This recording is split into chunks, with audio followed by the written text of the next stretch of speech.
This podcast is a production of Unfiltered Studios. If you would like to know more about joining Unfiltered Studios, please visit our website at unfpod.com for more information.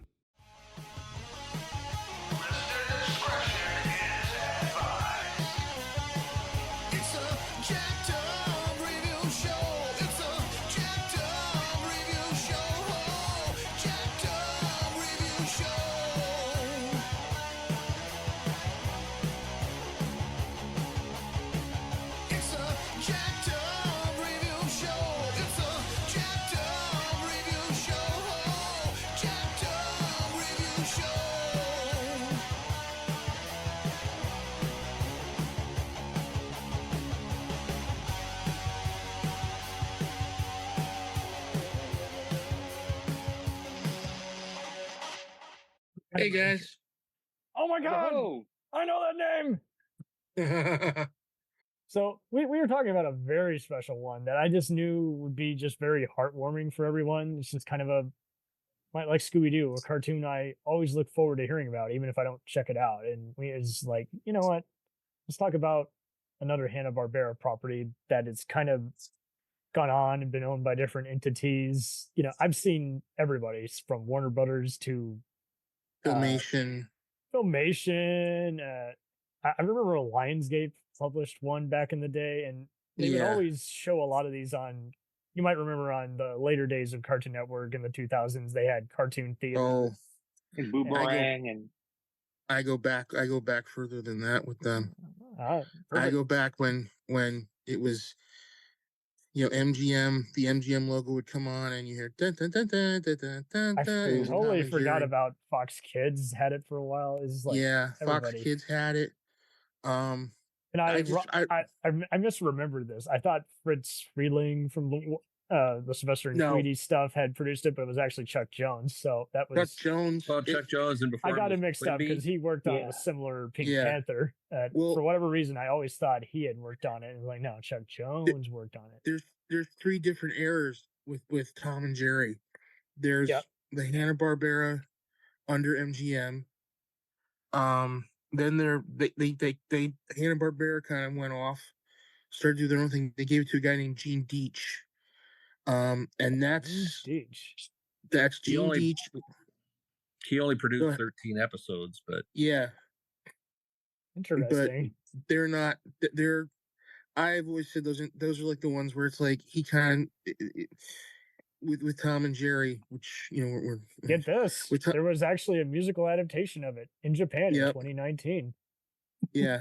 Her Chance to Dream. I had no idea. But obviously, as everyone has joked about before, Itchy and Scratchy on The Simpsons was making fun of it.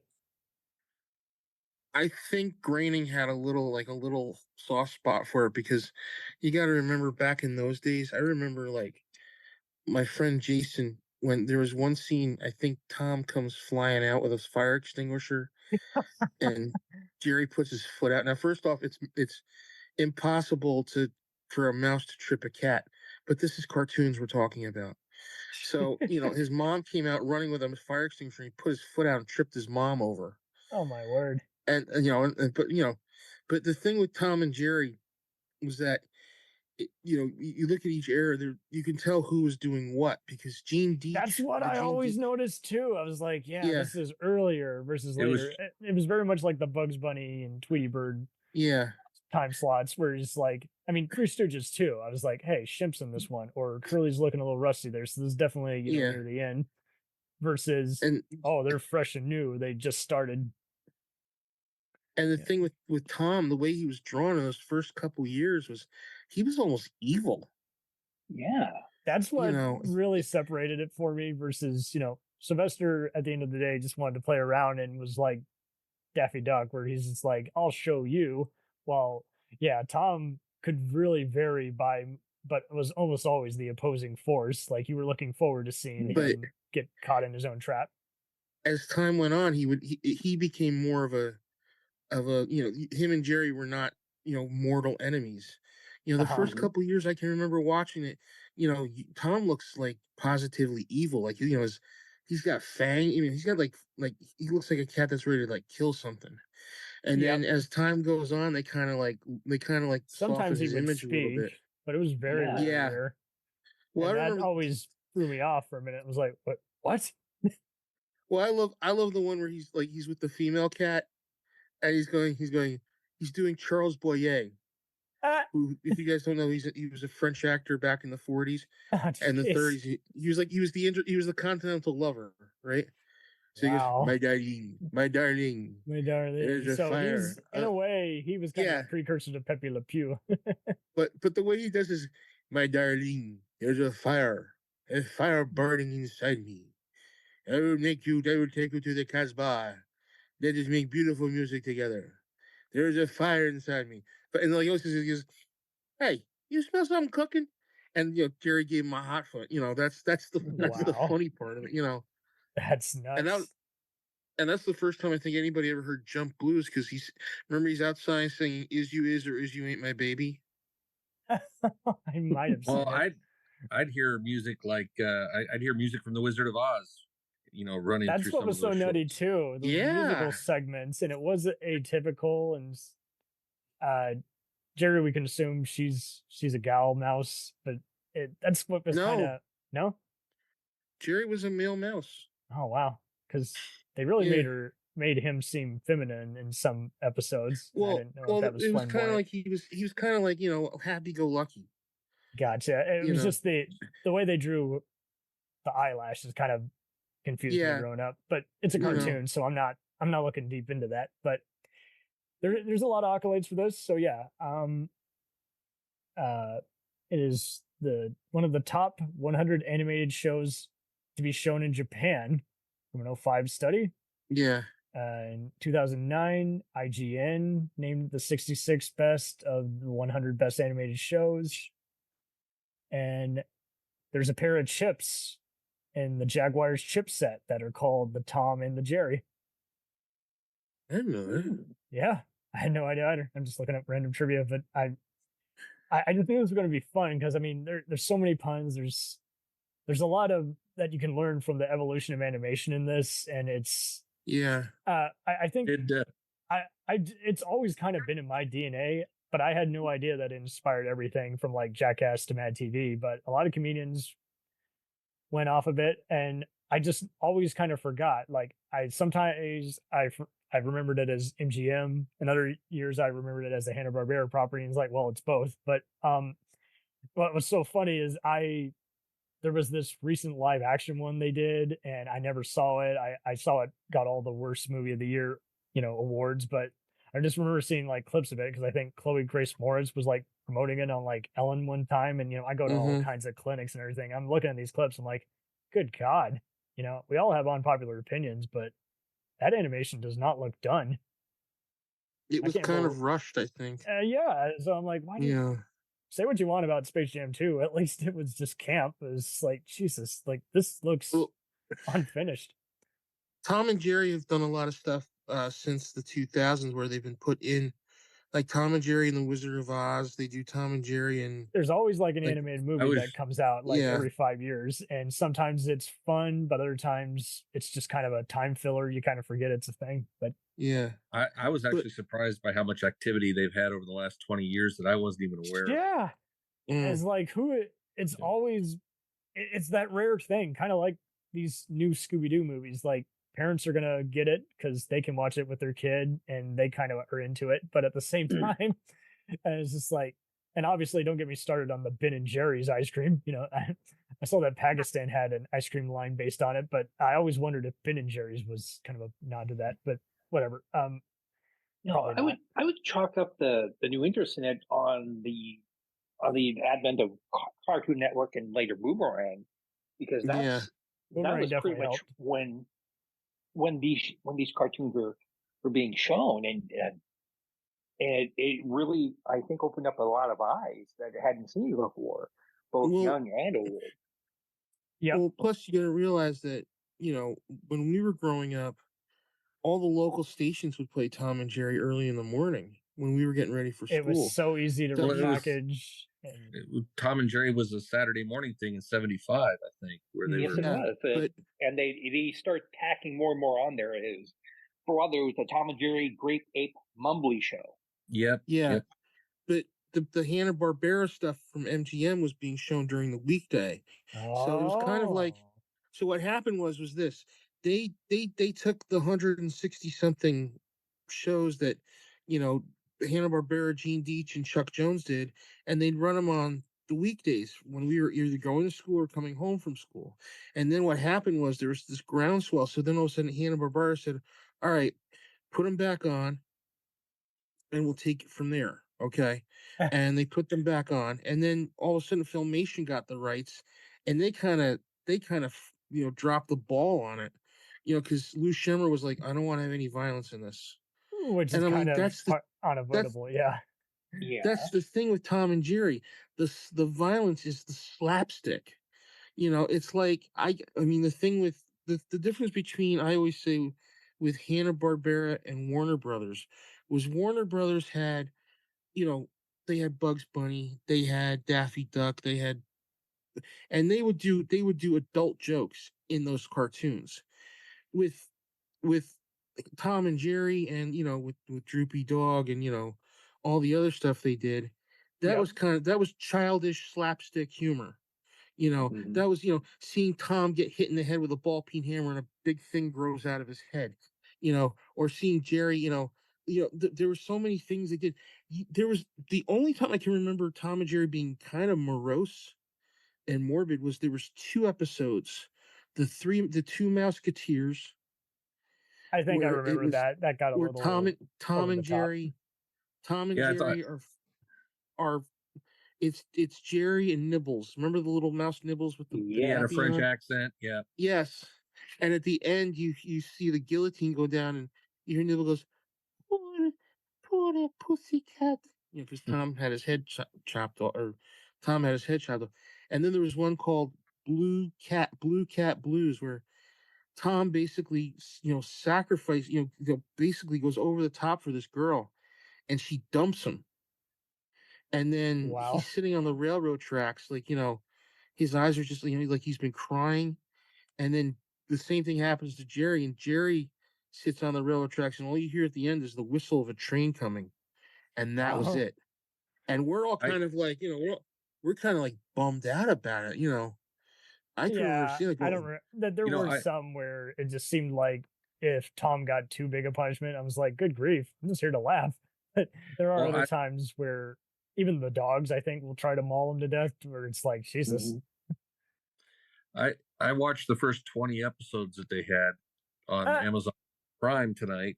Wow. And the one with the Mouseketeer one, I watched that one, and I was actually surprised by how much political incorrectness was in all those cartoons. Like every cartoon, something would happen, like something would explode in Tom's face or somebody's face, and all of a sudden you'd have blackface up on screen. And that happened just about like half those cartoons at least had that. Well, there's the famous Mammy Two Shoes. Yep. That one. The woman who was in it. Now, if you watch, Whoopi Goldberg did a thing about Tom and Jerry. Where she hosted it, right? And she said, over the years, Mammy Two Shoes has been kind of glossed over, but you have to realize the woman who originally did the voice was the first black woman in cartoons. Oh, wow.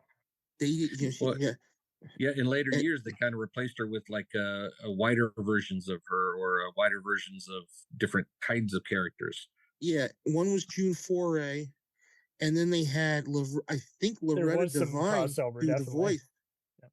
Did the voice, and then what they did was in one part where Mammy Two Shoes, where she's black, they whited up her feet. So I was kind of going like, what the fuck, and they got to realize this is culturally significant, this character, granted she sounds like, now Tommy, I'm gonna tell you go outside, of course, you're kind of like going, but it was just kind of like, it was kind of like that, a product of that time, like with the Little Rascals, it's a product of that time. Now we look back, we're kind of like, oh boy, but we still laugh at it, It's one of those. I blame the era more than I blame whoever came up with the idea, really, because it's kind of like when you. That's where I have to kind of go with even celebrities who get in trouble. I'm just like, well, here's the thing, like, is the system's the main thing that's broken. So until we stop rewarding bad behavior, we got to, the system's the main thing that needs to be fixed. Well, yeah.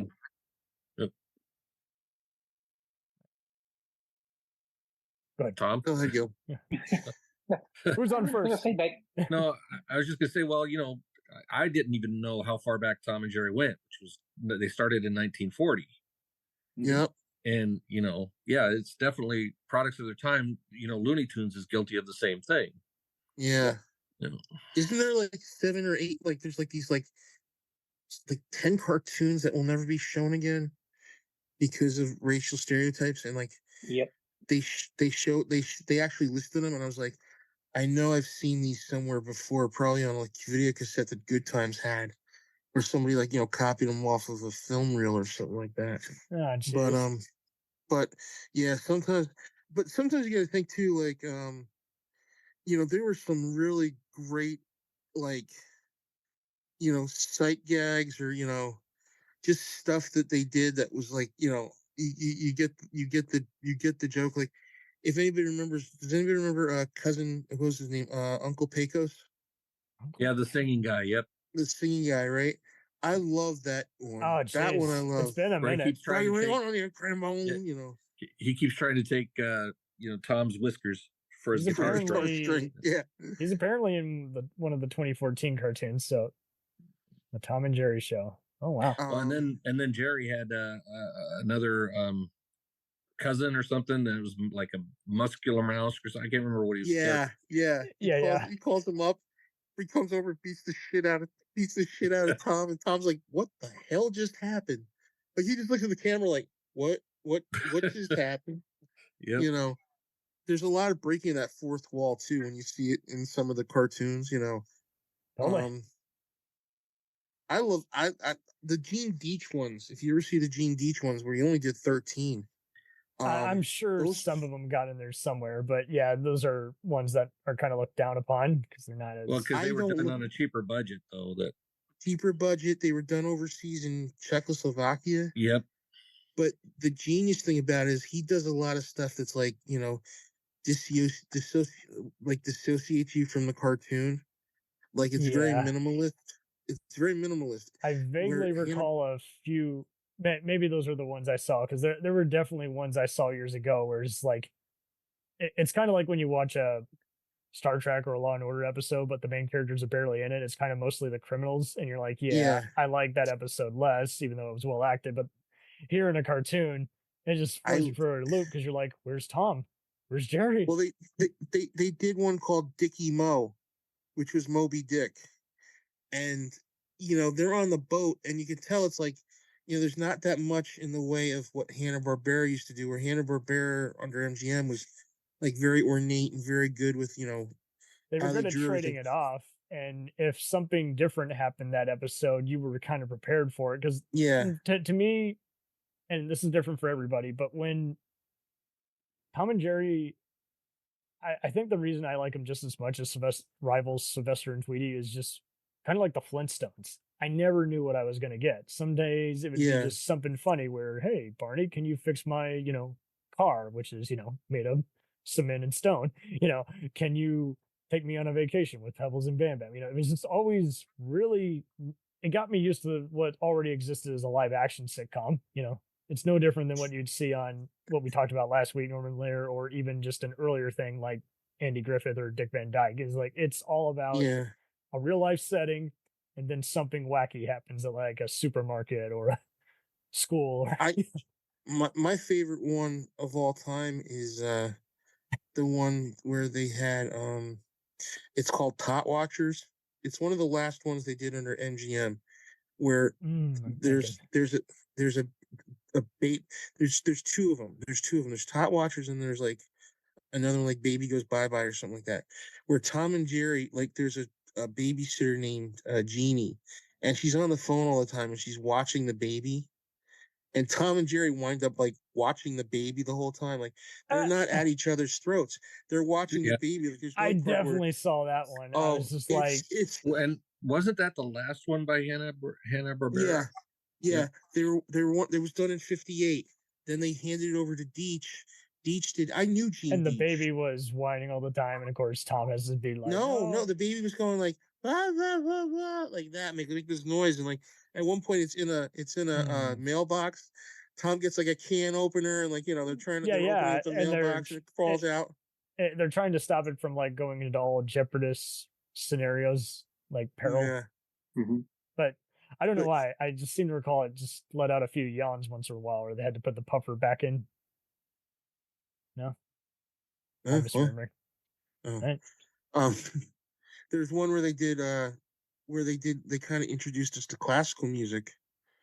With Tom was a piano, played the piano, and Jerry would dance like waltz to the music. And I think it was Debussy or Strauss. No, it was Richard Strauss who did the waltz. And Tom would Jerry would dance, and the cat would play, and the mouse would dance.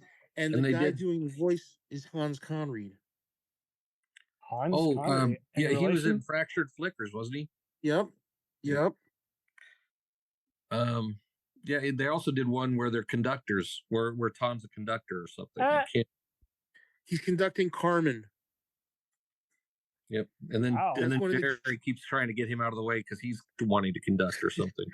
He gives him like instead of like Carmen, he gives him like the 1776 march or something like that, and like Carmen keeps keeps screwing up the whole time. That was one of the funny ones that Gene Deitch did. Gene Deitch did one where they go into space, and Tom and Jerry are in the rocket, and Tom has to get out, and he sees a capsule, and he opens it up, and there's a Russian dog in there. And you hear like Russian music being played on a balalaika, and he shuts it, and he gets caught in an asteroid. The thing with Gene Deitch is that it was like Gil said, it was very low budget, but it was a lot of it had to do with disassociation of sound. If you hear some of the things in there is this thing where they instead of a sound, there's no soundtrack. Yeah, there's no music being played. There were definitely weren't there a few others like that? I do seem to recall some where it's like there'd go be 5 minutes go by and you're like, I haven't heard much of a score. No, I'm waiting for Carl Stalling type music to go boop boop boop boop boop boop. When Chuck Jones took over, he kind of brought that Warner Brothers theory of just some music cue, some music, and like having like sight gags and stuff like that. So I think Tom's about to burn his paw. Jerry's about to run into a mousetrap again. Yeah, but there's something about Chuck Jones when he did it. He brought that Warner Brothers style that he had. That way of Tom just going like, like oh, I got caught with my hand in the cookie jar kind of thing. And that's what I loved about it. When he took over, he was like, okay, I worked at Warner Brothers. I worked with Schlesinger. I know Quimby's not here anymore, but I'm taking this over, and we're gonna do better than we did with Deitch's stuff. And you could tell that style was there the whole time. Of him just going off, not going off the deep end, but bringing that humor. Bringing that kind of scale of humor that he had. Nice. You need that. I mean, and you just went deep into the well with Schlesinger. I mean, it means a lot, really, when you just see, again, just actors who and producers who get it. It's like they knew what they were making. Just something the kiddos can watch. But same thing as Three Stooges. You get what's going on, and that's why I thought this was just an ace in the hole, just because it really is a very accessible. Yeah, there was a wolf one. I definitely remember those. There, and apparently Spike the Bulldog's been voiced by a man named Spike Brandt in a lot of these shorts, but he occasionally will voice Tom and Jerry, or at least do sound effects. But he's best known for being an animation supervisor on those, as well as Animaniacs and some of the lesser, newer Looney Tunes shows. But it is interesting how you were mentioning June Foray. There has been a lot of crossovers, so you're not really surprised to see other Warner Brothers guys being used here, but you're also seeing a lot of the same kind of animation heads and similar plotting. But I don't know. I don't think it's as cheerful as Scooby-Doo, but it is still just as like instant family fun. Like there's something, even people who don't really look forward to violent comedy antics, it kind of has that, do you want Charlie Chaplin or you want Jim Carrey? You know, it is the same kind of physical kind of comedy, but in animated form that you get from your rental store.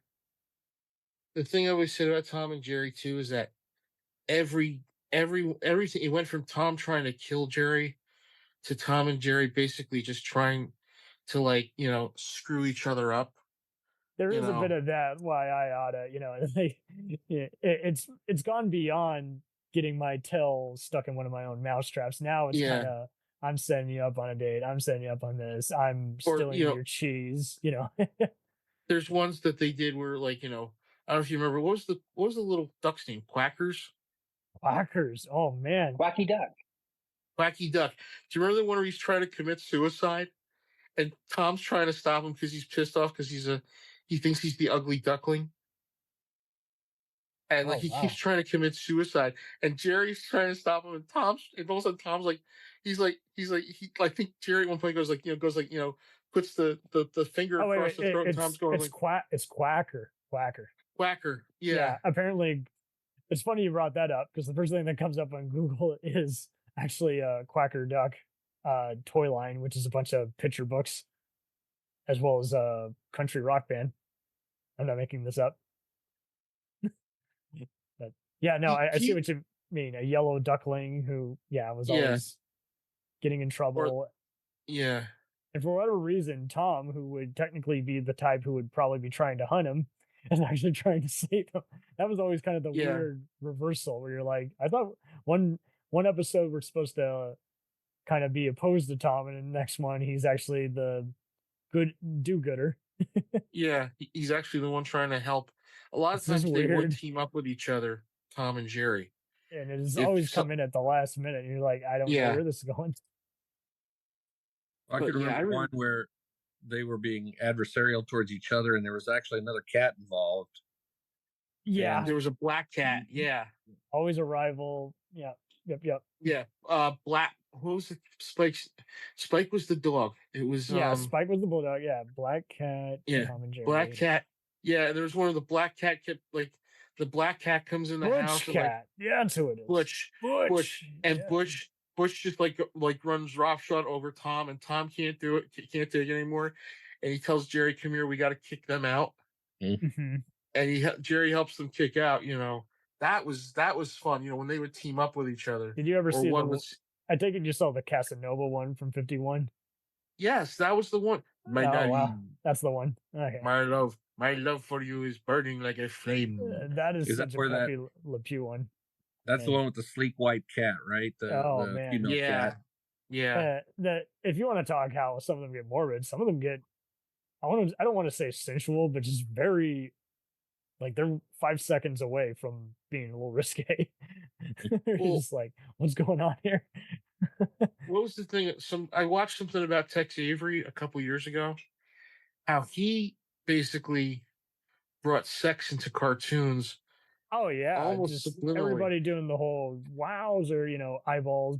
Yeah. And the tongue coming out and rolling across. Everyone the floor. looks like a Marilyn Monroe. Yeah. No, he would have her. He had two of them: Swing Shift Cinderella and Red Hot Riding Hood. And those are the two. My father said to me, like when I was a kid, he's like, "You know what you're watching, right?" I'm like, "Yeah, I'm watching a girl dance." He's like, "No.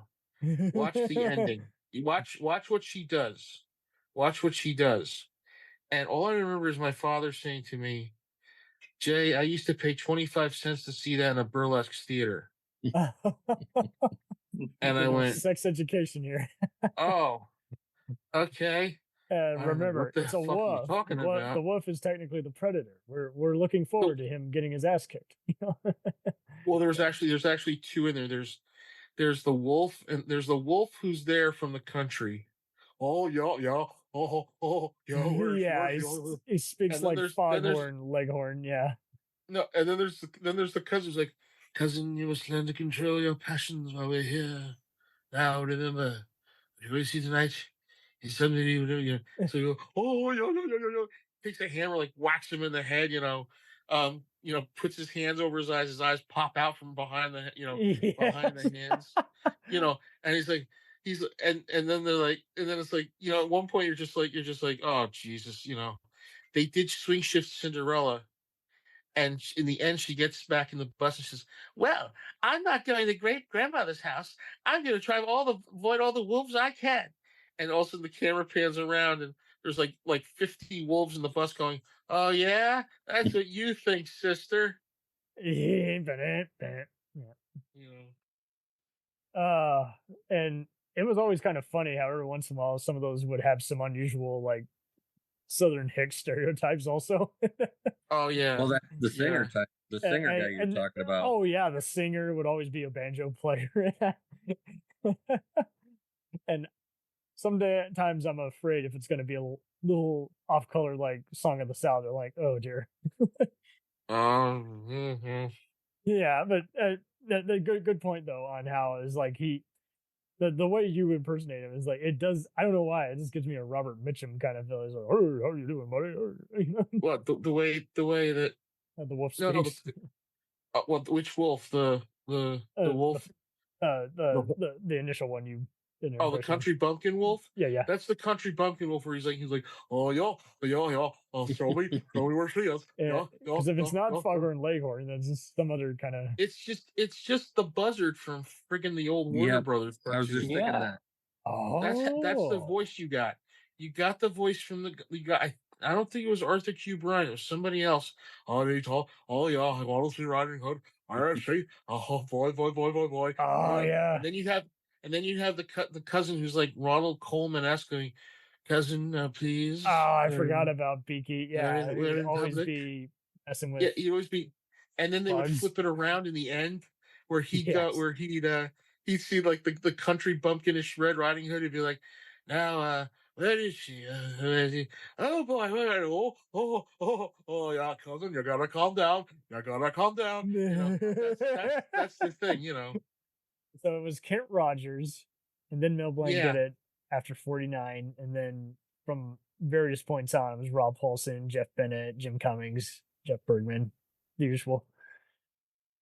And that's a cool crossover because there's basically any leftovers they're using from the Warner Bros. Lot is pretty much crossing over into this sister company, and it's just wild because you're just like, what's going on here? I forgot he was in Blanca as well. That was fun. The thing I always said about Tom and Jerry too is that you show a kid this stuff today. Yes. You're either gonna have two reactions. The kid who's like, so why did he do that? Or you're gonna have the kid who's gonna be laughing his ass off. I'm of the latter. I'm laughing my ass off. Yes. My sister-in-law will. We would watch my nephew when he was over the house, right? We'd watch Tom and Jerry. Oh, nice. 12 o'clock. Was that a fun 12 bonding? o'clock, if I had the day off, he'd come up and be like, hey, Uncle Jay, you want to watch Tom and Jerry? Yeah, sure. I'd be like, playing video games or doing the laundry or something like that, right? Was it a neat bonding session? Oh, God. We'd sit there and I would do the voices for him. I'd actually do the voices. That's amazing. Like, because they would run Tom and Jerry, they'd run Droopy Dog, they'd run Warner Brothers. Hello, all you lovely people. Fun fact. You know what? That makes me mad. Fun fact. When we did our annual award show 2 years ago, we had a I'm Droopy award for like most like annoying, woe is me kind of character. It's like, who gets the Droopy Dog statue? But Droopy is like kind of the king, the guy you want to help, but who just can't. He's just always depressed. Yeah, I'm Droopy. And there's an episode of Harvey Birdman, I think, that had Droopy Dog in it. That's right. They would have some bad plastic surgery. Yeah. Gil, you were going to say something. I forgot. Sorry. Oh, Yeah, I have no idea what I was going to say now. No. Let's go back. Oh, Back on the well. come on. Cough it up. Cough it up. Wait, I'd like to do a quick imitation. And that'll Droopy Dog is Lee Harvey Oswald. I'm a patsy. Okay. I didn't shoot the president. No, we didn't do that, little old me. I love it. I did want to bring up one thing before the podcast was over. I mean, did you guys ever see the scene where Jerry is dancing with Gene Kelly? Gene Kelly. Yeah. Oh my word! Anchors Away. Where did they Anchors show that? Away. Anchors Away. I can never remember. I just bought that tonight. Yeah, so it was part of a classic movie, right? Yeah, it was Anchors Away, 1945, I think. 1945. Okay. Yep. And then I remember, I remember seeing it for the first time in the 70s because I was at my grandmother's house. Anchors My grandmother Away. was a big musical person. It's on Tubi, by the way, guys. Right. Yeah. And they swam with Esther Williams. Yeah, that's one I wanted to see yet, which I haven't seen. Nice. Which so what was the name? Sarah Dangerous When Wet.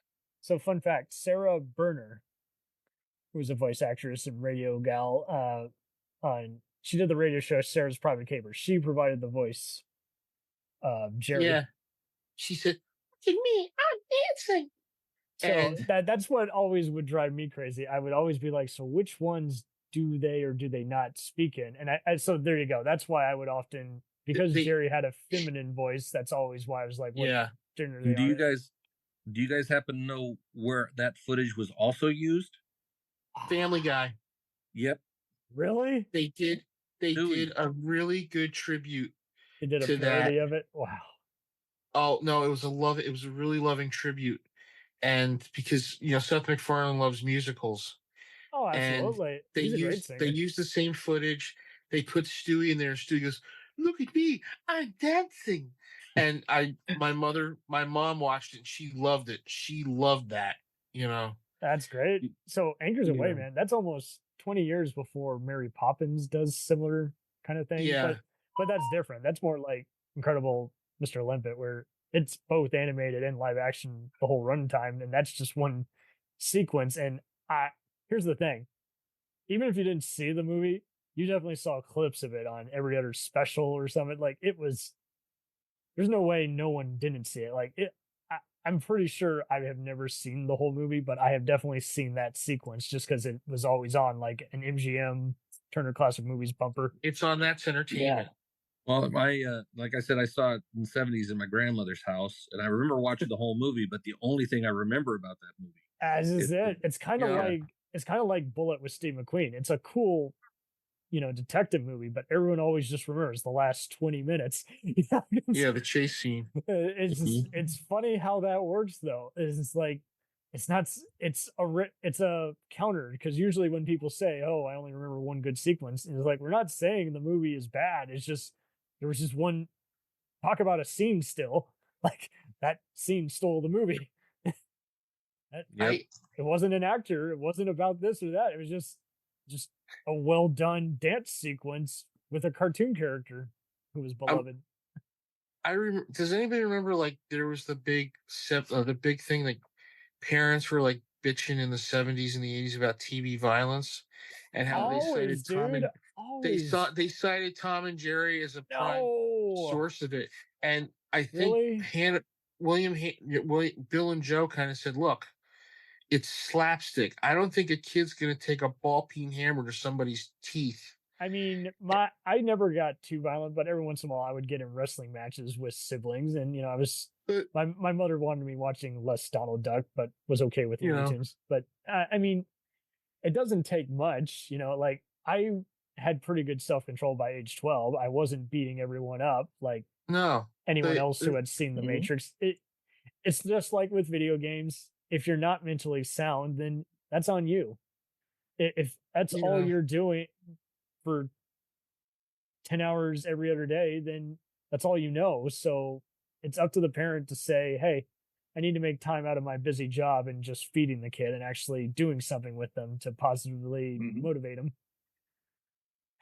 But easier said than done, obviously, because people are weird. I can remember as a kid acting out some of these things, but that's just it. I was acting them out. I wasn't actually trying to hit somebody with something.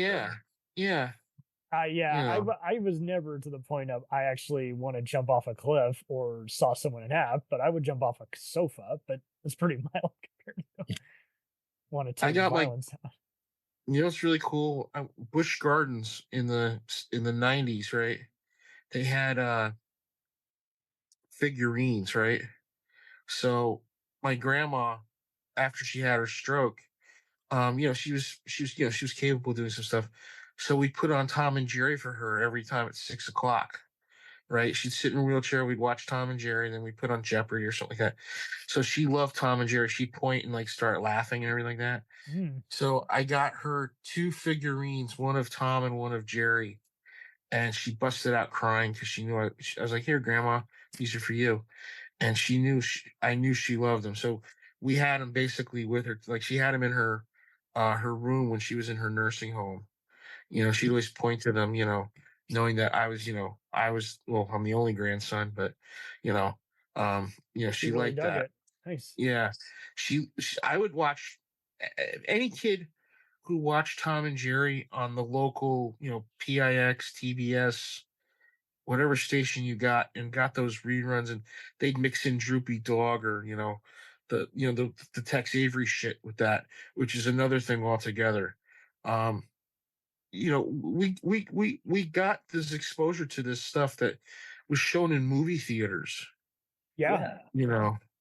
And the great thing was when they put them in syndication, everybody was like, our generation is like the first, I think maybe the last generation to see them, where it was unedited, uncut.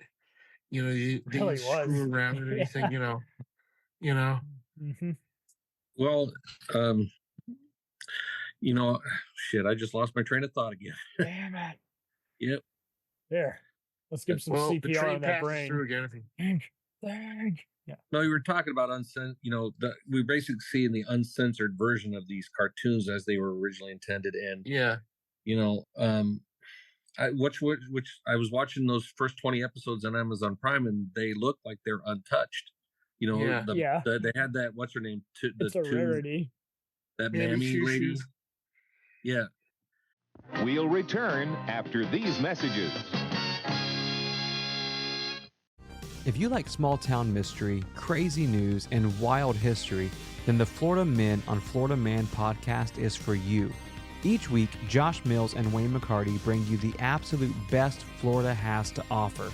So if you're looking for a show that's safe for the family, but funny enough to help you escape everyday life, then listen to the Florida Men on Florida Man podcast. That's Florida Men, plural, on Florida Man podcast.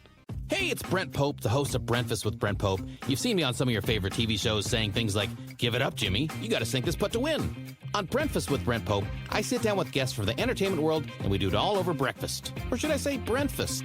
Every week on Brentfast, you get inside Hollywood info and tips, great breakfast wrecks and booty debates. Most of all, you get the most delightful 30 minutes of your week. So dig in. It's Brentfast time. Listen at Brentfast.com, Apple Podcasts, or wherever fine podcasts are found. The Jacked Up Review Show podcast is honored to be part of the Blind Knowledge Podcast Network. Join anytime, talk the talk, and enjoy yourselves. There's something enlightening for everyone with this crowd of cool cats. Check them out.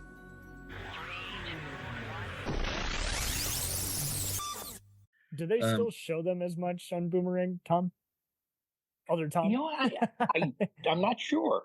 To be honest with you, I remember seeing him on Boomerang, but I'll see plenty of the other Hanna-Barbera library that's on there, and obviously Flintstones and Scooby, but I don't. Yeah, right now the exposure I'm getting to them is I'm subscribed to a guy on Twitch who runs cartoons from the 70s and 80s, and he will throw in a Tom and Jerry every once in a while, and so I'm getting that exposure that way. And okay, this Tom, what is Twitch? Is that a streaming?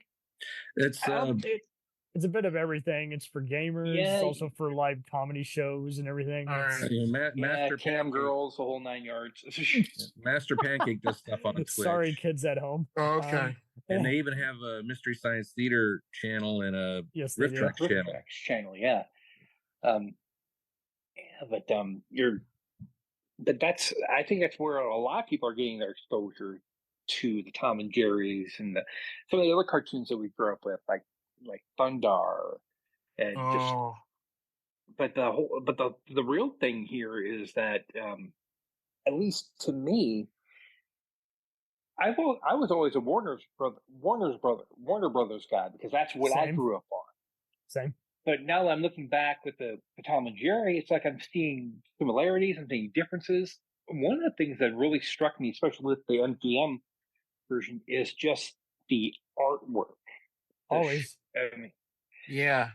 There was something about even just the staging of it, which says a lot, because this is just animated, but there'd be an establishing shot, and I'm like, this is a Charlie Chaplin, type intro. Yeah, this is Buster Keaton.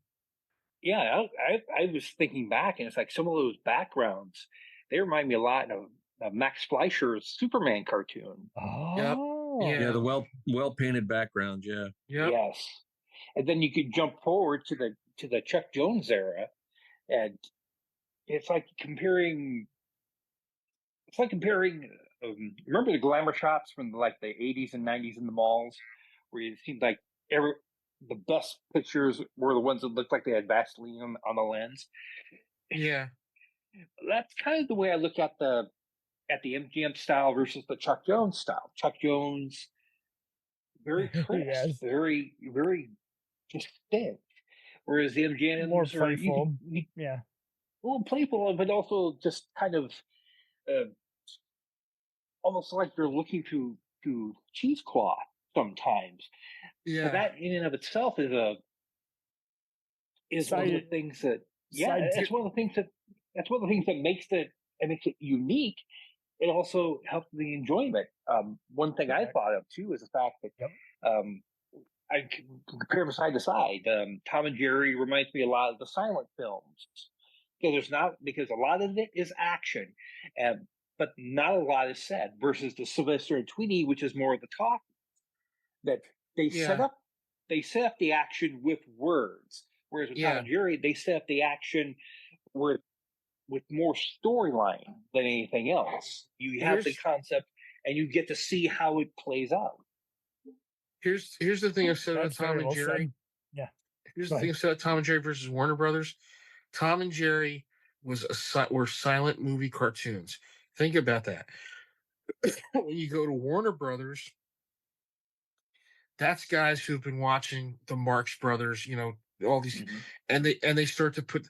There's one part in a what is it? It's High Diving Hair, right? Where Yosemite Sam's banging on a door, going, "Open the door! Open the door! Open the door!" And he turns to the camera and says, "Notice I didn't say Richard."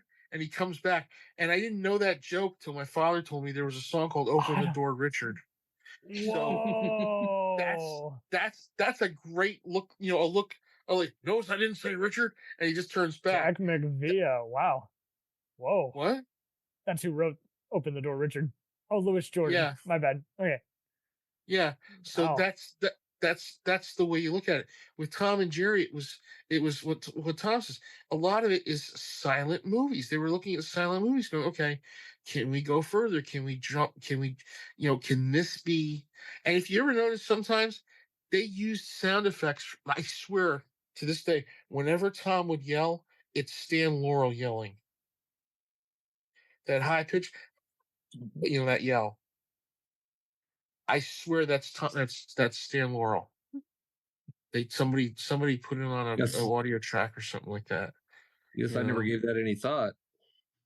No, Jeff. You just listen, because I swear it's Stan Laurel from Laurel and Hardy, Babes in Toyland. I swear that sounds like him. Well, considering that they've used music cues from other movies and stuff in there, I don't doubt it. Yeah, absolutely. Do you guys remember the one where they went to Italy?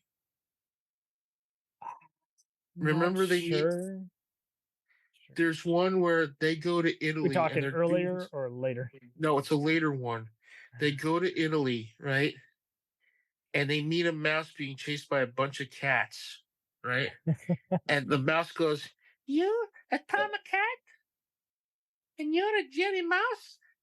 I love your movies," right? So he starts singing. He's singing this song, "All Marie," and he starts crying, and they start crying with him. And it's like my father's going. They're in Napoli, right? And the cats start chasing. So Tom and Jerry team up to chase the cats away, and they start throwing cheese down the hill, and the cheese starts running down. Now, they got that from a movie called Seven Wishes with Buster Keaton, where Buster Keaton is being chased by these boulders down a hill. They got the idea for that, for taking the wheels of cheese, running them down, and then having the cats being chased by the wheels of cheese and have them get run over. That is a that's amazing. Smart idea taken from a movie that they said, all right, we'll get it from Seven. So these guys were watching silent movies, coming up with great ideas, Wild, wild, wild. Oh. So yeah, I miss that. There's a lot of things I miss growing up. That's one of them, watching Tom and Jerry in the morning. Right. I'd be getting ready for school. Does anyone still see them on Cartoon Network still? Oh, it is a Cartoon Network. Who knows? It might be altered or something. Yeah. I can remember hearing years ago about them doing things like taking guns out of characters' hands and putting like walkie-talkies and stuff in it. Like, yeah, they did that with E.T. Yeah. Oh Lord, Spielberg, come on. Yeah. But yeah, that one film, that other one I haven't seen yet. That Jerry that makes an appearance in it? Esther Williams' Dangerous When Wet. Yeah, it's Tom and Jerry. And that's one I've got to look for. I just bought Anchors Away tonight. Oh, really? Yeah. I mean, I've seen it before, obviously, but I just, watching the Tom and Jerry cartoons, it made me think about that. And it says, I want that movie. So I went ahead and got it. Nice. Does anybody remember, like, I know they did Tom and Jerry Kids. Yeah. Well, they did a lot Fox. They did a lot of that with like even the Muppets and. Yeah. I miss those days when you could cross something over without it being just like you do with TV, where it's just for extra ratings. It's like, no, like these characters actually coexist. Before we had a cinematic universe, it was just, let's just add a fun character. It's an amusing cameo. Let's have, it's no different than let's have Paul Rubens show up in your movie, but he's playing, Pee Wee Herman. It's just that same kind of logic. And it's just, again, it's just adds to the camp. It adds to the escapism and the music numbers. It's fun. So yeah, I mean, is it just those two cartoons that they just appeared in, or? Well, two movies, Anchors Away and just Dangerous When Wet. Okay, so nice. Why do I think they appeared in Roger Rabbit? I don't remember. They could have, but there was a lot of comic characters that made an appearance in Roger Rabbit. And in fact, you were talking about the baby thing. That reminded me of Roger Rabbit cartoon. There was a Roger Rabbit cartoon that involved a baby, and it was like a 7-minute short. So I wonder if they got that inspiration from the Tom and Jerry cartoon. Oh, they must have. I know the new movie was slated as being a homage to Roger Rabbit, so maybe that's what you're thinking. Well, they did one movie where the Tom and Jerry talked, and everybody was like, "No, N-O, no." Well, they may occasionally said a few words here and there. Yeah, it was always like, ouch, or ain't I a stinker kind of. Yeah, it's just. I remember one of the ones from the 70s where they actually did talk, and it wasn't just one line here or one line there. They were having like a. I just could have sworn there was even a movie where all the cats were talking. I mean, in these recent movies, basically all the humans and other people talk, but now but like you say, it used to be just inanimate noises, or just like the one signature line they always say, like Spike the Bulldog goes, Stop it. Nobody touches my boy. Nobody wakes him up. I remember, Spike the Bulldog sounded like Jimmy Durante. That's right. Yeah, you know. Was there a little bit of, was there anyone inspired by W.C. Fields at some point? For Tom and Jerry, I don't think so. Maybe not. I'm probably thinking of some other. I'd say that's more of a Warner Brothers. Yeah. Probably. Yeah, that was. Well, like Abbott and Costello, they were played by two cats in a Warner Brothers cartoon. Yep, that's right. Babbitt. I can't remember the cartoon, but the name of it. But Nice. Here's something funny. Does anybody remember the Abbott and Costello cartoon? Oh man, Vaguely. I don't think I saw it, but I think I saw them appear in animated form in some other cartoon. It's from the '60s. Yeah, I remember seeing a few episodes of that cartoon. Abbott and Costello. That was the one. Excuse me. That they got Bud Abbott to do it, and Bud Abbott was basically sick. Well, you did tell me about that. Yeah. Costello already? No, who died first? Costello died in like 57, 58. And Bud was, I don't think Bud was that. Didn't they appear? There's apparently a comic book on it. Yeah. Didn't they appear in like some best of like Hanna-Barbera like tribute special? Maybe, I don't know. Probably not. Not that I remember. But no. I knew there was a Laurel and Hardy cartoon though too. But, yeah. There was a Laurel and Hardy cartoon, and there was a Three Stooges cartoon. And you're making me think of the Bionic Stooges now. No, not the Bionic Stooges. Bionic Stooges. Don't ever bring the Bionic Stooges to me, because I will. I saw the Bionic Stooges. No, you didn't, you knucklehead. It was the animated Stooges, and it was Mo, Larry, and Curly Joe Dorita. And I think I can actually remember seeing those at a drive-in when I was a kid. Yeah, they would play them. They were playing them, and it's kind of weird because to hear Joe Dorita, hey buddy boy, do that, and then you got Larry and Mo going, come here, hey, what do you got there? It's like it does the Stooges. The Stooges didn't translate good for voiceover work, But I always said about Tom and Jerry's like, that's really like the first cartoon I can remember watching along with Bugs Bunny. I didn't get to see the Disney stuff till later. And I think the thing is too with Warner Brothers and with Hanna-Barbera, when they went through a little bit of a low period. I can remember watching the Bugs Bunny show, the Bugs Bunny Road show on Saturday morning. They played a cartoon with this like guy on a magic carpet or something like that who flew in. Does anybody remember that? I can't say that I do. Oh, it was Larry Storch doing the voice, and he was doing like a W.C. Fields voice, and that's all I remember about it. And it was crossed over with what? It was when Warner Brothers became Warner Brothers 7 Arts.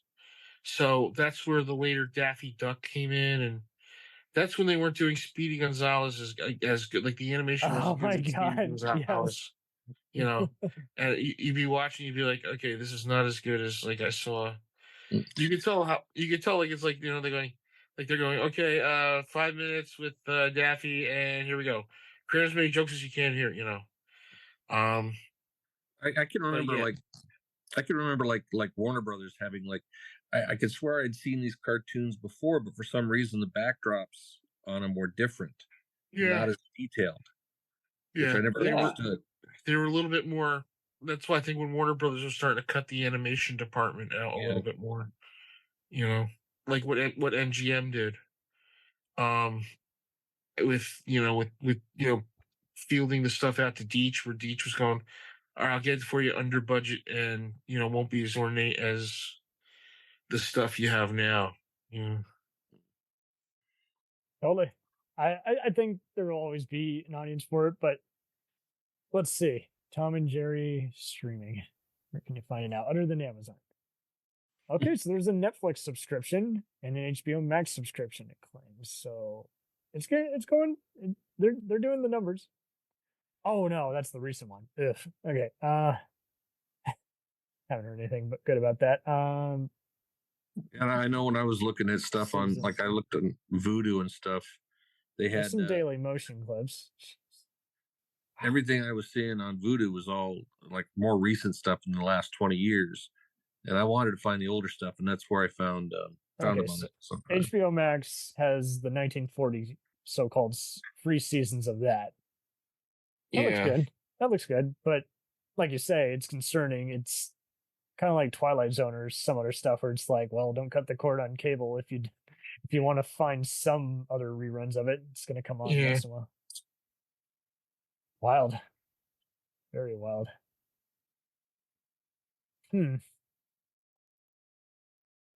But this has been fun, all because I mean,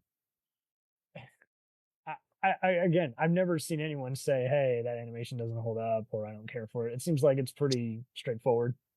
Yeah, and that's the thing about especially about the Tom and Jerry stuff. It holds up, even with the dated references that they kind of go with sometimes. Most of the time, it can still play today without any kind of loss of understanding or cultural like I don't understand this because I'm a Gen Xer and this happened during the Boomer generation. There's no generational slip up. There's no it holds up. Well, that's the one good thing about it, not having very much in the way of dialogue, especially for the older stuff. Right. There's nothing to take out of sequence or be like, hey, Tom is being a creep or Jerry's being a mischief maker. It's just it's just slapstick, and that's kind of universal, I guess. And I think that's the thing too, because remember, it's silent. There's not a lot of talking unless there's an adult character involved. Because you gotta realize too, Tom and Jerry are two kids too, when you think about it. So I mean, the great thing is that they're also the suspension of disbelief with some of the sight gags, because you do that in cartoons. It's like Wile E. Coyote and the Roadrunner. There's always going to be that suspension suspension of belief, or disbelief, where something gets moved out of the way and then a train comes through. That's the thing. If anybody remembers the one where the mouse, Jerry swallows this like thing where he's explosive, and the house blows up, and Tom turns to the camera and says, "Don't you believe it?"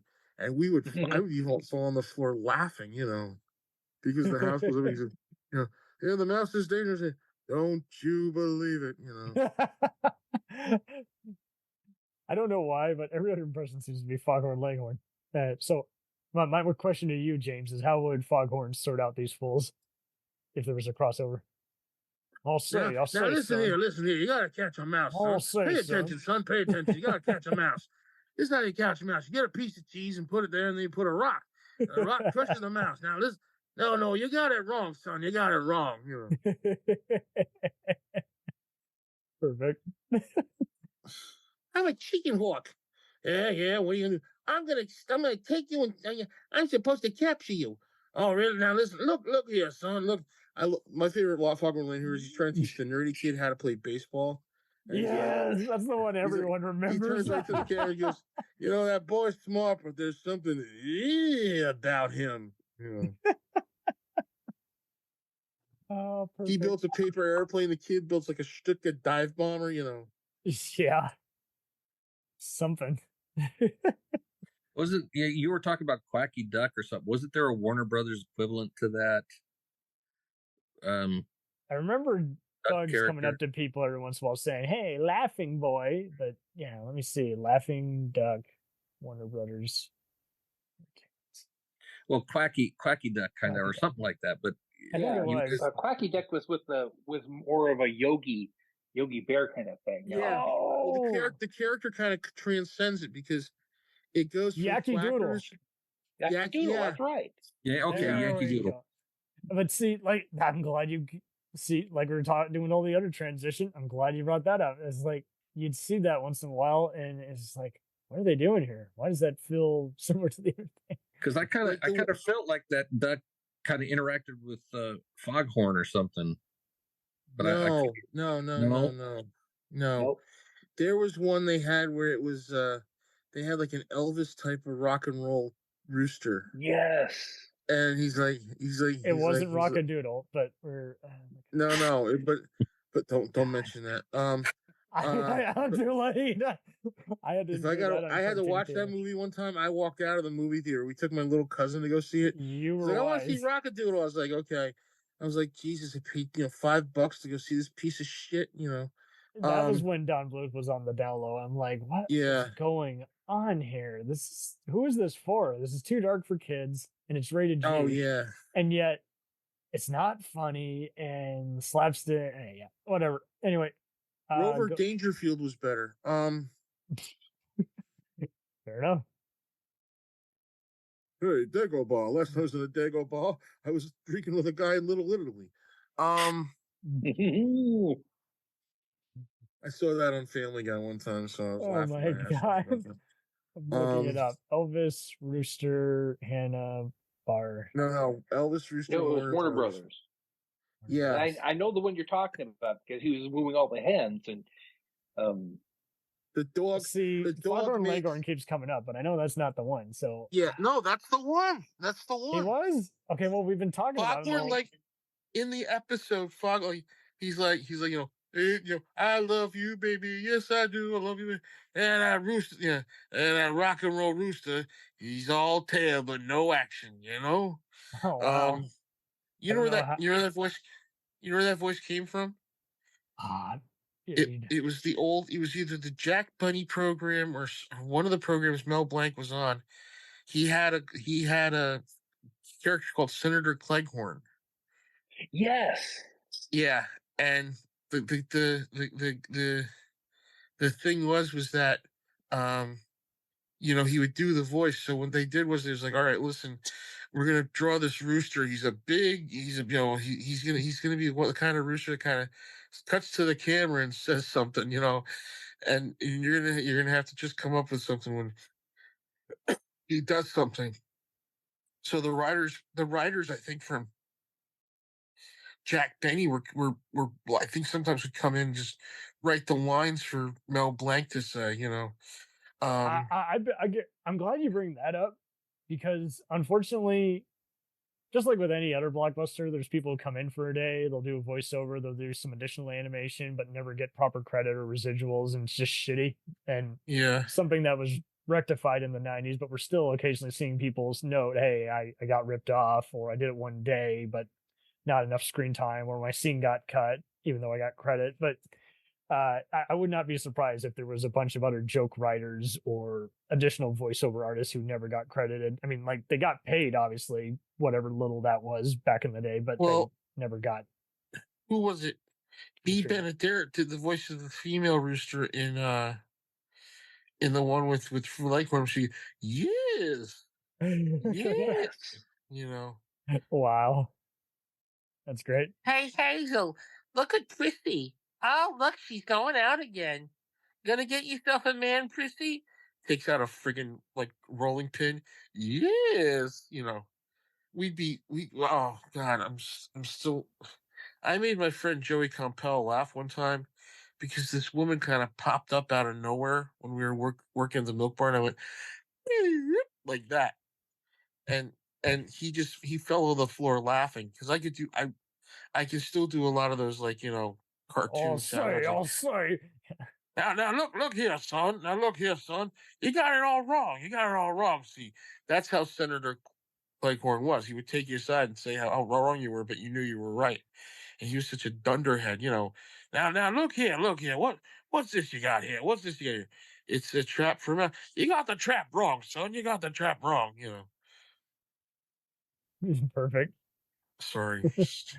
No, dude, this is fun. I mean, this is why we're kind of doing this at the end of our crazy day. We can just kind of geek out. If only I could do impressions.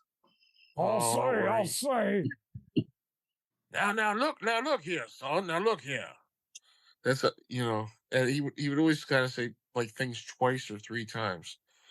That's the thing. He would, as if he's not loud enough as he is, and it reminds me of some great filmmakers who I've seen interviews with, where they find yelling so off-putting because it's showing how you have to bring so much attention to people. I think it was Jean Nabant, director of Twister and Speed, who said that in a recent interview, and I was like, and see, that's kind of the source of so many of these, 40s to 50s cartoon antics. Like, I mean, we're seeing it with our politicians, ironically, is be the loudest voice in the room. But it only brings more attention to your flaws and that you don't know what the fuck you're talking about or doing. That Marjorie Taylor Greene, she's about as smart as a sack of wet nails. I know if Warner Brothers are still doing cartoons on a regular basis, they would get a lot of mileage out of Trump. That's for sure. Absolutely. My animation studio is very bigly. Now look here. He was a great man. Look here. He was a great man, but I mean, yeah. Now look here. Why are you selling this Bible for $60? Gotta sell it for $5. You make more money that way. You think them dunderheads out there? Sorry, America. You think them dunderheads out there know what you're talking about? No, they don't. That's what I was. That's what I was thinking about whenever I think of, I mean, you mentioned Harvey Birdman earlier, Tom, and I do feel like they that was as close as they went. I mean, Mike Tyson Mysteries was a perfect example of how to take the Scooby-Doo formula, but then kind of like Harvey Birdman, you're taking these real life characters played by the actual person and just putting them in a very distorted world, and then having these other cameos from other beloved cartoons doing something that is for the adults, but you don't want the kids to see. Because I mean, there's a difference between Space Ghost and Space Ghost Coast to Coast. The thing I loved about Harvey Birdman was that they got, like, when you watch it, the first ones they ever did was Johnny Quest, and it kind of brought the attention to me. You're like going, wait, Ray Spin and Dr. Quest were they were making that in yeah. Are you suggesting an Ernie and Bert relationship here? Yeah, or the one I loved was the Amazing Chan Clan as Show You Weenie. Yeah. I mean, I'm watching it. I'm like, what was it? Was it a vegetable ice creamy? And he's like, and like Peanut, the one who's the Birdman is like saying, I know all the sensual arts that you need to be satisfied with in Japanese. And we were hysterical laughing, God. Or the one I loved was Apache Chief spilling coffee on his. You mean not even a little in the morning? No. They do a hint or rooster noise. Oh, ooga. Hurry up! Dogs are playing at noon. And you talk about that was the one thing we liked about like the Attorney at Law and C-Lab. Yeah, it's like half the time if you're not listening closely, it's like, whoa, they're saying something that it's just wacky. But you expect to hear on an NBC procedural the night before. And I mean, I think I joked before when we were revisiting Muppets, I was like, how many bees in the tree puns there are if you look real closely.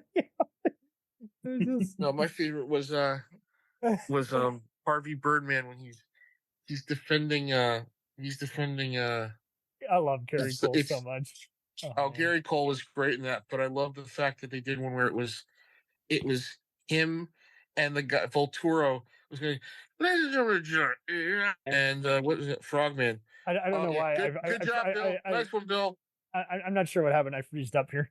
My internet connection. I heard you doing the impression, but then it stopped like as you were starting. Like so. Oh shit! If you want to say it again real fast, sorry. I just this is Volturo doing the defense. Ladies and gentlemen, jury, Dr. Quest, relationship with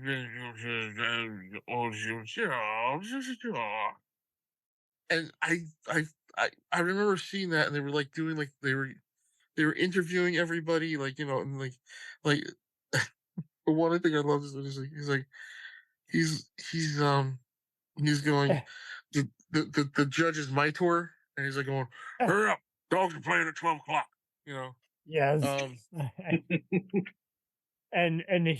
So Quest, meaning one of the Johnny Quest characters, was being no, Benton Quest, Dr. Quest.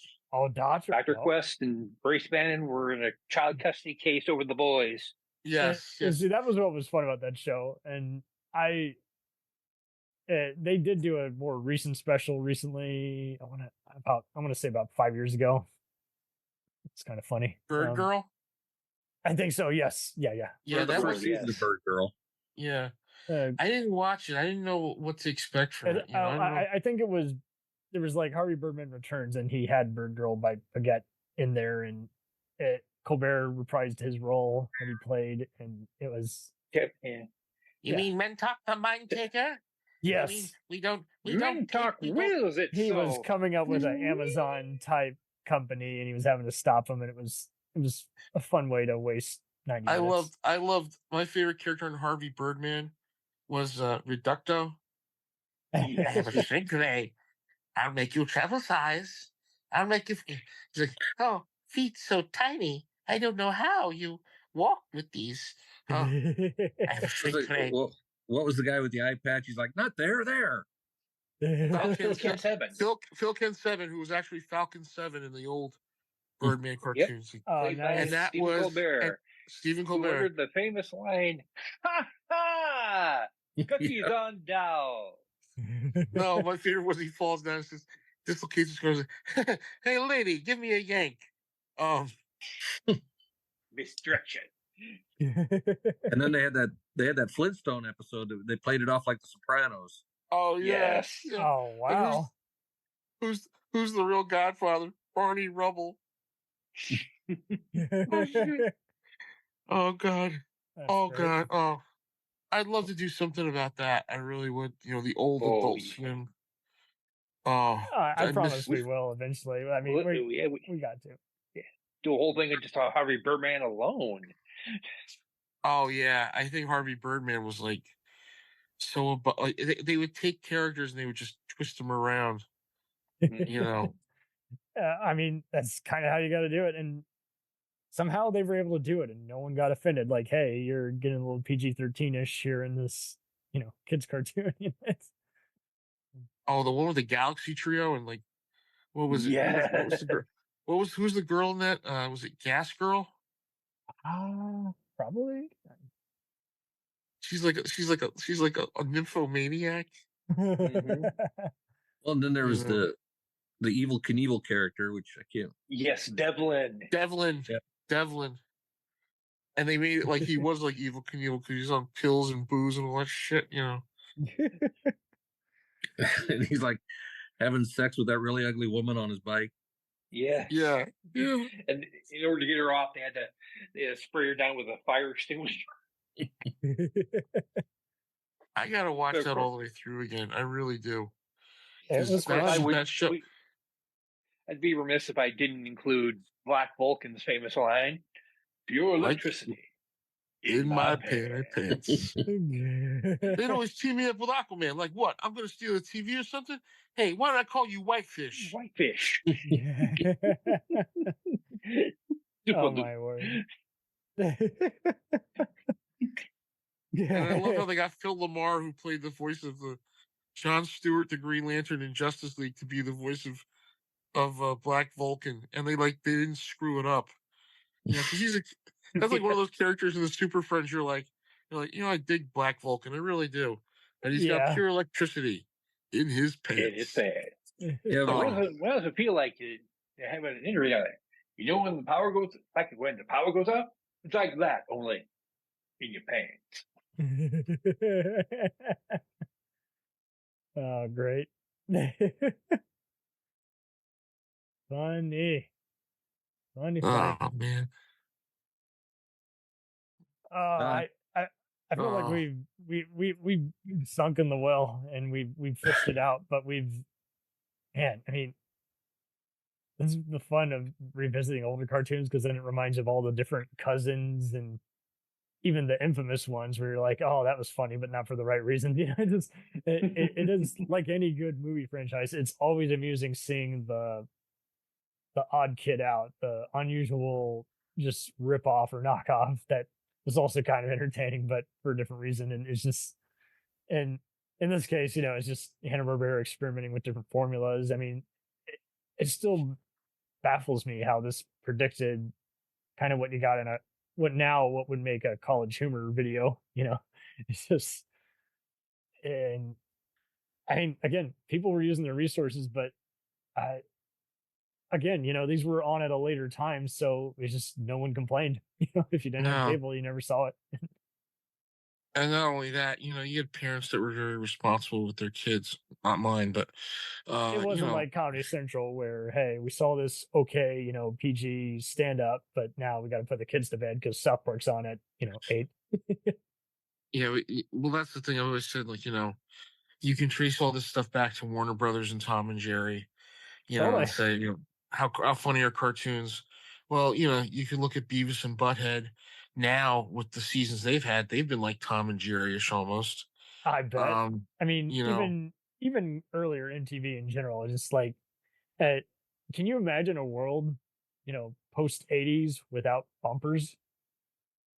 Yeah. I mean, Cartoon Network did it for a bit in the 2000s, but by 2006 they had kind of tossed it to the side, and I missed the whole, hey, we're all on one network, and you got the actors all having some crossover, doing panels together, or the characters all guesting. I mean, USA Network would do that where Monk would be in ads with James and Gus from Psych, and I'm like, see, that would have been a fun crossover, but at least they're all acknowledging we're all on the same network, and now I get just kind of not sure what will last. Like, everything is scheduled so that it leads up to the other newer show that they're hoping shares the ratings, and it's all deassociated.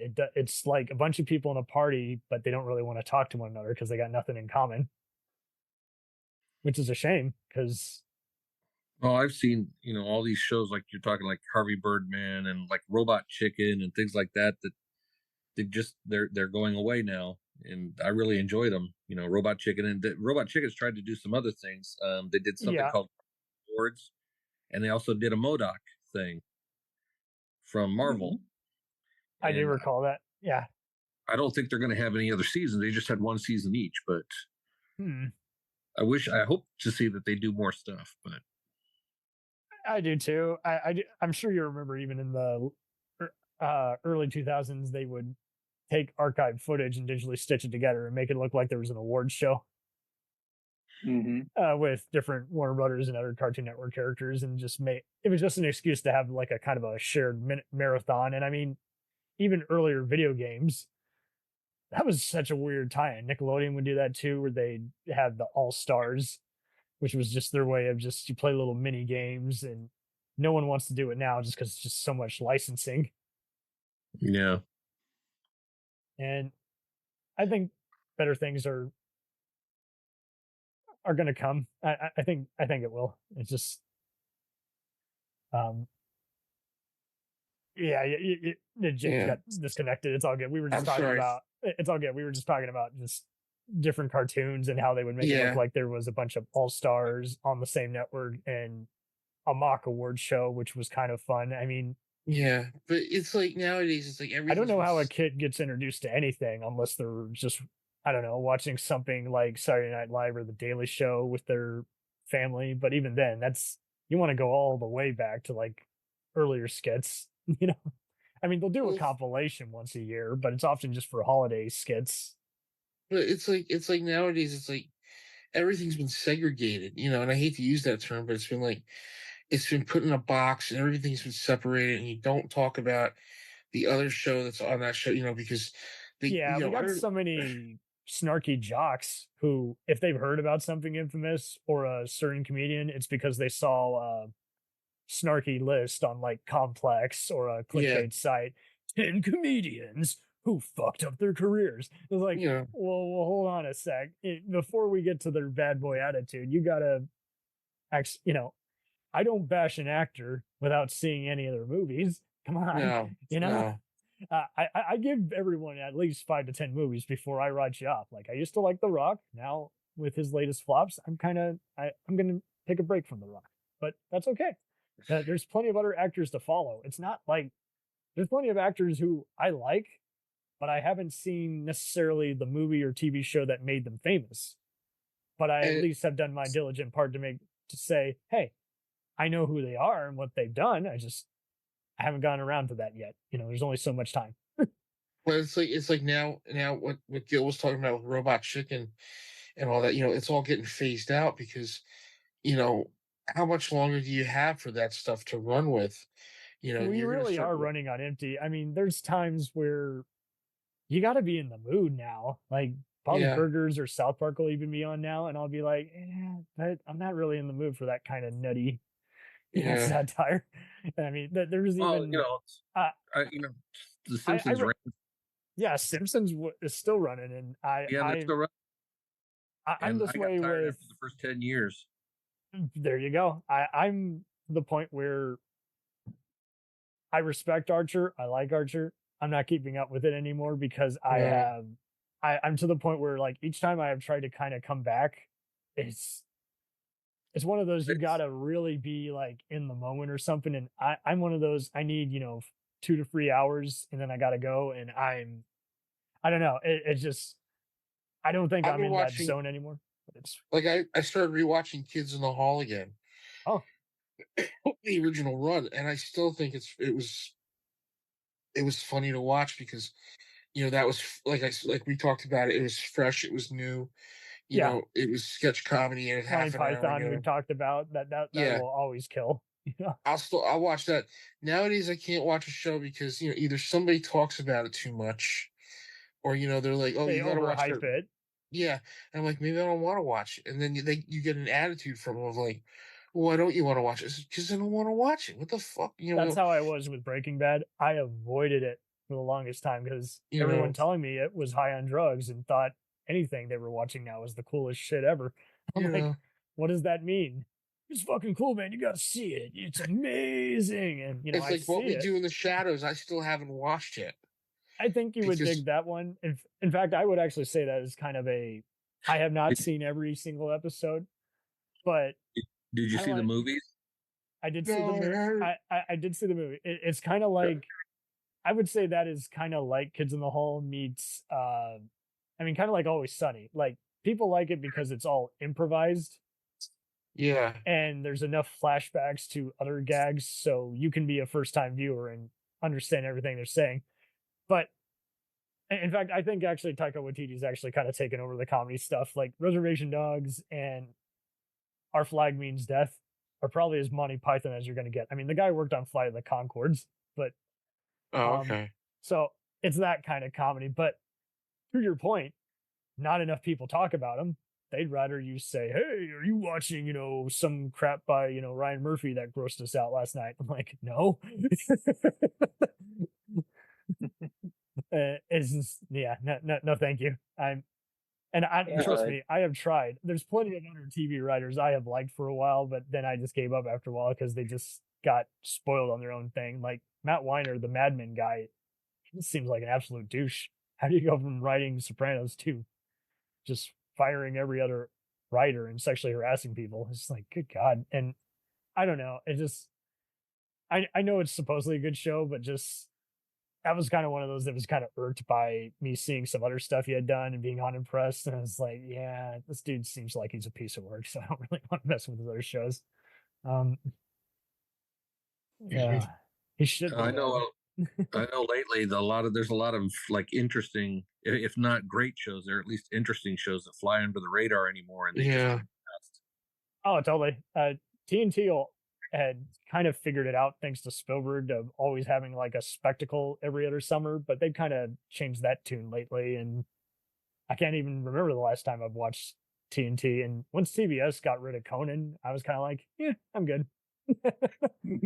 I've seen every episode of Friends or Seinfeld or just about every song, so I don't, but what do they have to offer? Not really much, but I still think there's some good stuff on The Daily Show. Obviously, it's a whole different animal, but I kind of compare it to like kind of newer Howard Stern. It's just fun to have on once in a while. It has been fun seeing them do kind of the surprise guests. That's kind of kept it fresher.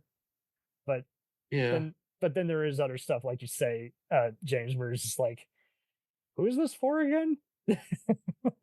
Like, I haven't kept up with Family Guy, but every once in a while I'll see someone share something or quote it. I'm like, see, I don't know what's funnier, someone quoting it or seeing a clip at work. Well, I love when somebody was trying to describe. I was trying to describe something. Well, and like later, I heard somebody talking about Family Guy, and they're like, "Yeah, the baby talks with a British accent. He kind of sounds like, I don't know, some actor from." I said Rex Harrison. They're like, "No, no, no, like Michael Caine." I'm like, "No, he's not Michael Caine. He's Rex Harrison." And I was like, the original Dr. Dolittle. Speaking of which, Seth, there is confirmation. Seth MacFarlane's The Orville is finally getting a 4th season. Great. Are you kidding me? Looking forward to that. I thought it was dead. I'm like, Fox shit the bed again. You know, you can't. Where's it going to be found? I think it's still going to be on Hulu, and Hulu? I think because that's just what's it. Like Seth took too long to write the season, and then a lot of the writers and cast were becoming miserable because they got to go film it wherever, and it's Well, he did.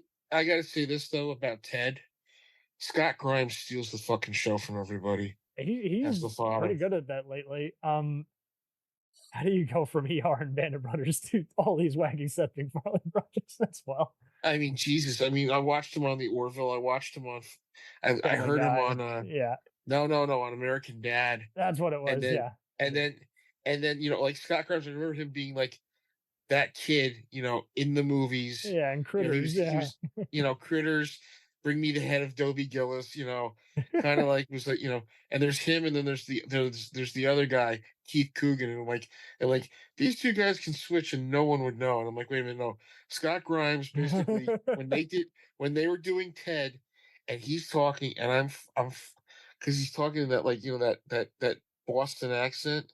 Yeah. And I'm laughing. I'm laughing hysterically. Oh, I was laughing about what the show. I watched like 1 or 2 episodes, and I was laughing at the way Ted is just to everybody in that show.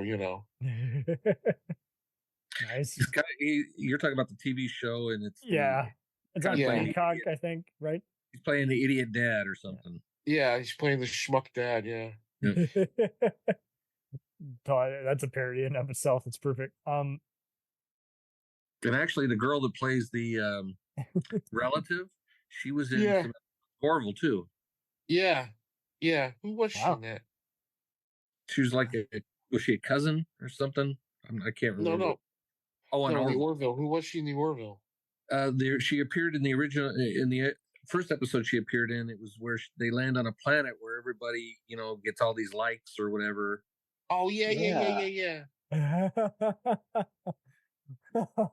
And if you get too many dislikes or whatever, however they did it, you could end up. That was a good parody of social media. Oh yeah.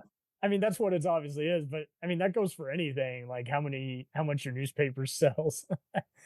That's funny. But yeah, and then she shows up later because she calls them back with some sort of device she had or something, and they pick her up, and she's part of the show now, sort of. Oh, wow. Okay. Very wild. I gotta watch the Orville. I gotta catch up on the Orville because the last time I saw it, it was not before they did the whole Twilight time Zone travel season 2. Yeah, season 3 was kind of more loose. It was more of the week kind of stuff. Yeah.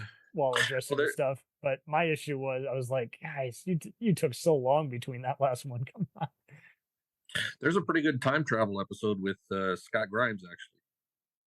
Yeah, I've heard about that one. They really thought it out pretty well. It wasn't like, hey, let's just reference the Terminator and Back to the Future, the final, for the billionth time. I mean, I got a question for you. How the hell are they gonna replace the voice of Yaphet? Because that was Norm Macdonald.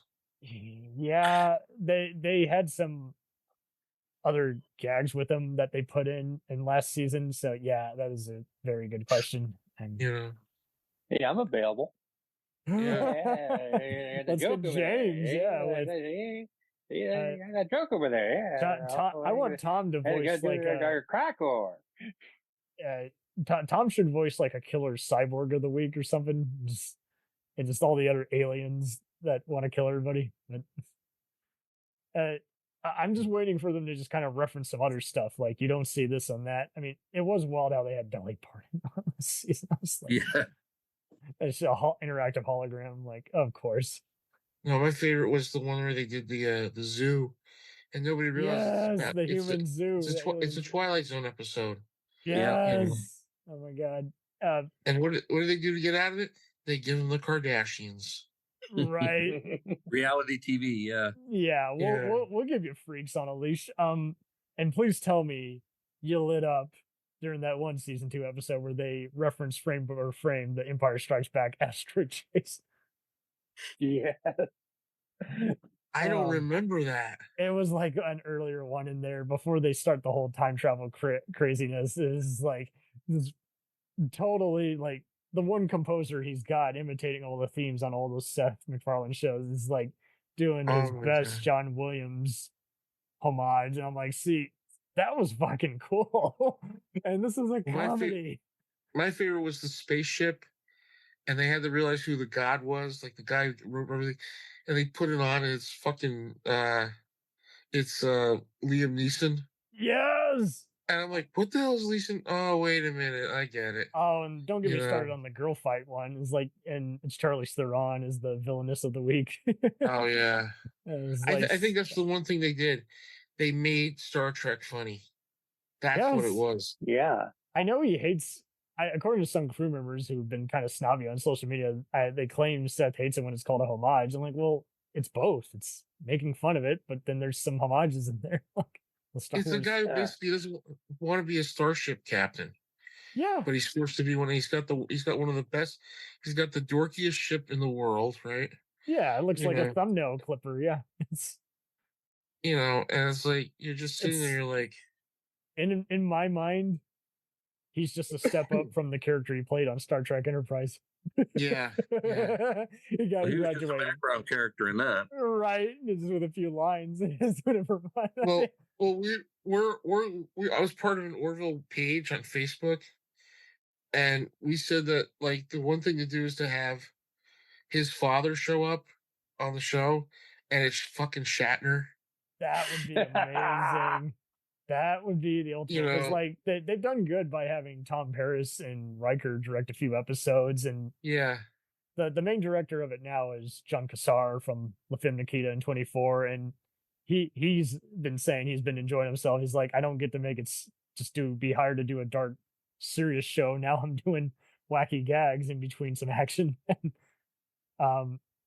He said the most fun that the entire visual effects team has is doing the end battles every season.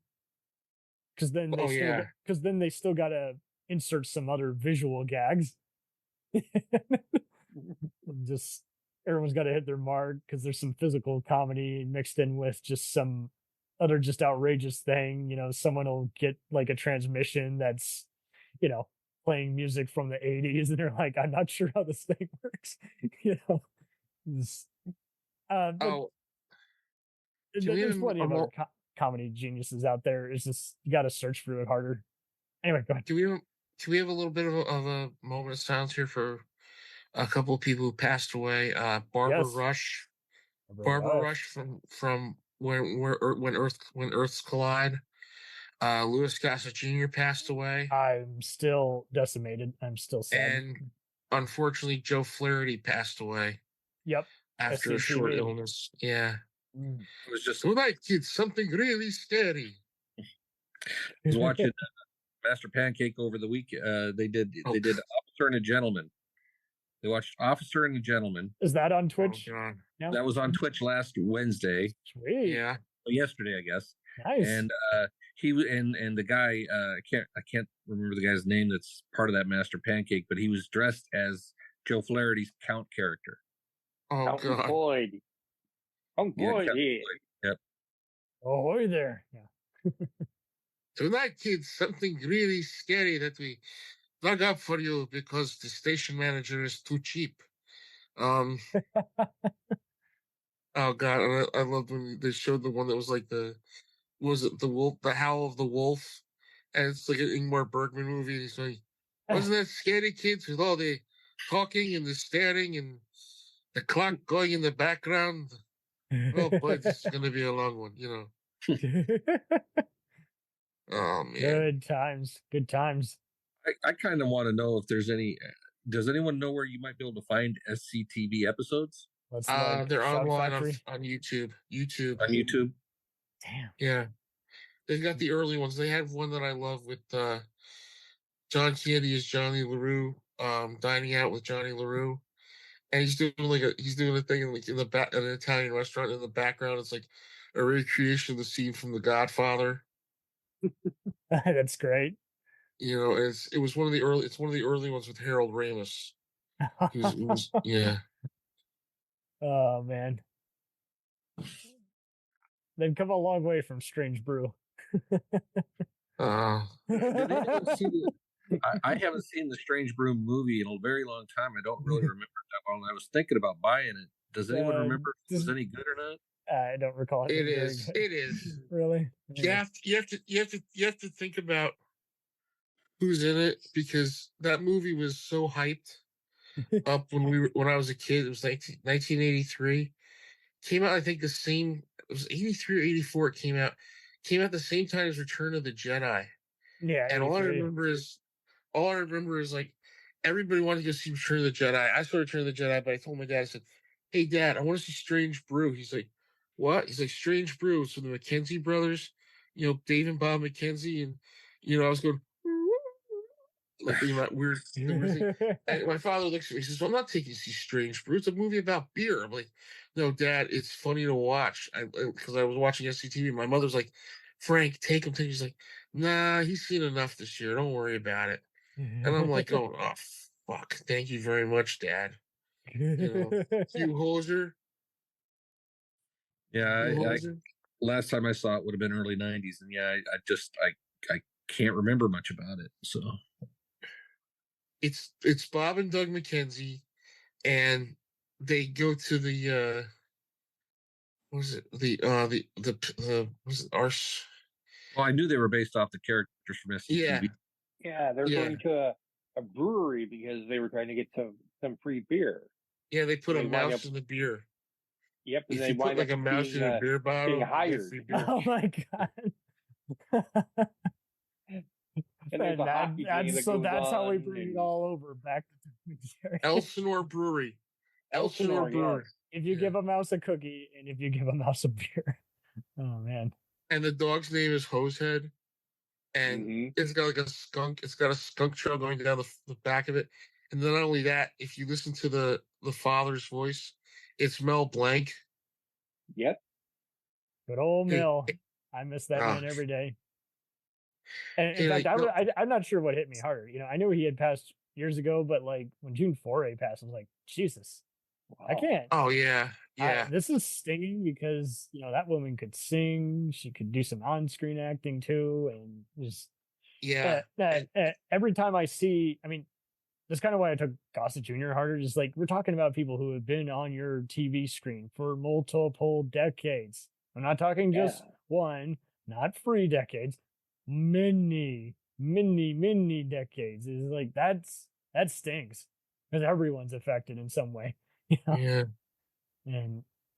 But this has been a delight, guys. Like I really do always adore these because like we're kind of coming out of our shell, and with all that we got planned, going to conventions, doing road trips, meeting people from our high schools, and bringing different generations together, it really is a fun time. It really is. And always a delight, gang. And I really was thinking this was going to kill because it was just, it's a comedy duo, but it's not just, the Stooges or Laurel and Hardy, which I promise we'll definitely do, but, we previously have done, all these other comedy actors who lasted various decades. It's like, but this is one that keeps going, and it's kind of there's some peace because even if you're not seeing the finest hour, you're introduced to it and you want to hunt down the best moments. It's a more reassuring kind of comedy act as opposed to someone who you watch, but then they filter out over time or they just lose that magic.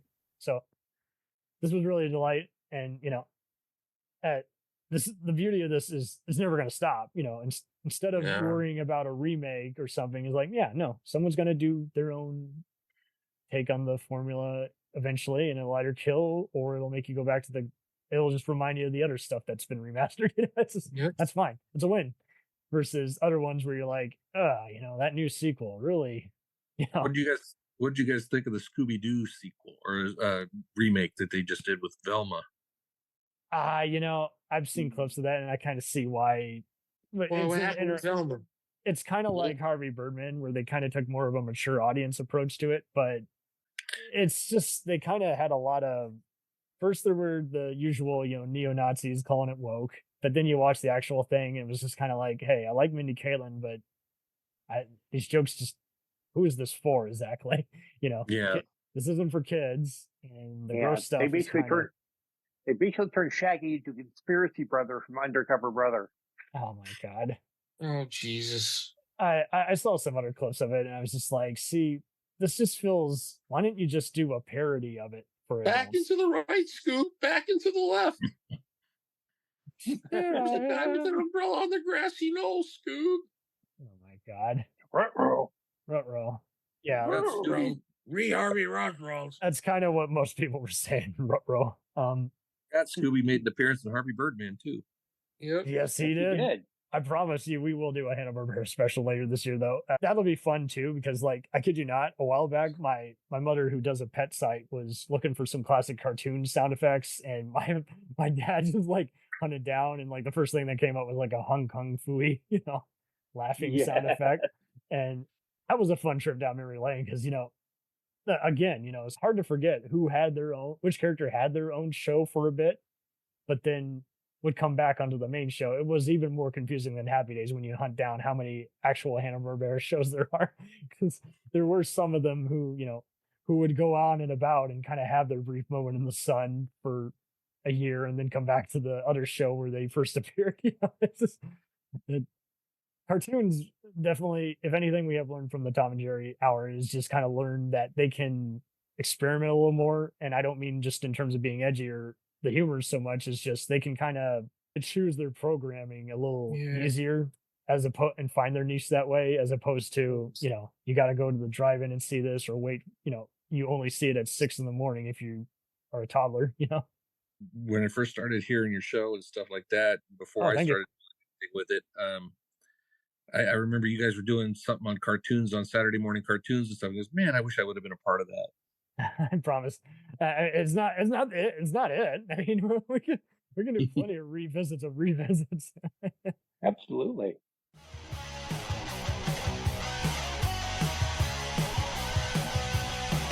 Follow us on the web on Facebook, Twitter, and Instagram. The podcast is available on Podbean, Spotify, iHeartRadio, Anchor, Apple, and anywhere else podcasts are available. Feel free to review our show and leave comments on any of those sites. Thanks a million for listening. It's a jacked up